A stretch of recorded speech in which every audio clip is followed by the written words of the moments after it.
Chose dont beaucoup ne parlent pas.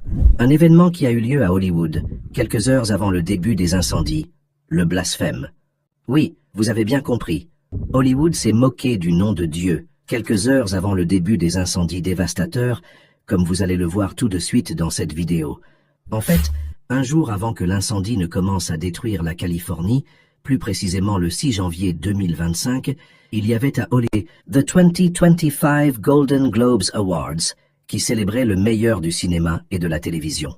Alors que les stars et les artistes d'Hollywood étaient en train d'être honorés pour leur meilleur film, la comédienne Nikki Glaser, qui animait la cérémonie de remise de prix de la saison, a prononcé un discours dans lequel elle a inclus le nom de Dieu de la manière la plus dégradante, se moquant de lui et affichant le nom de Dieu recevant une note 0 de la part d'Hollywood. Tout le monde dans la salle a éclaté de rire tout en applaudissant, alors qu'elle continuait à plaisanter sur le nom de Dieu pendant plusieurs minutes. Welcome back! Who got shouted out the most? Let's look at the numbers. Il est temps de regarder qui a eu la meilleure note. Regardons les chiffres. D'accord, les acteurs et l'équipe sont en tête avec 11 mentions. Les mères tiennent le coup avec 3 mentions. Dieu le créateur de l'univers, 0 mention. Mais cela n'a rien de surprise dans cette ville où Dieu n'existe pas. God, creator of the universe, 0 mentions. No surprise in this godless town.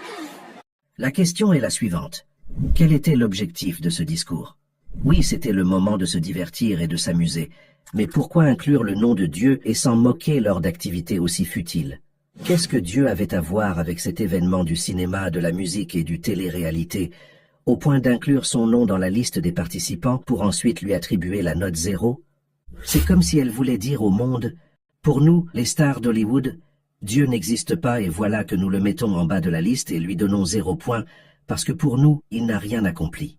Moins de 48 heures après ce discours blasphématoire, les incendies ont atteint la Californie, forçant des milliers d'habitants à fuir, après que plus de 12 000 résidences et entreprises ont été détruites, causant des dégâts estimés à 300 milliards de dollars américains, selon un bilan encore très provisoire. Au moins 24 personnes sont mortes et plusieurs autres sont jusqu'à présent portées disparues, sans compter des centaines des blessés. Les flammes ont ravagé Pacific Palisades, l'un des quartiers les plus riches des États-Unis, laissant les pompiers débordés alors qu'ils combattaient l'incendie depuis le sol et les airs, au moment où le feu anéantissait des maisons dont la valeur pouvait atteindre plusieurs millions de dollars. Près de 30% des travailleurs du cinéma et de la télévision du pays vivaient dans ce quartier chic de la Californie. Cela comprend les scénaristes, les monteurs, les opérateurs de caméra, les maquilleurs, les traiteurs et bien d'autres. Sur les photographies et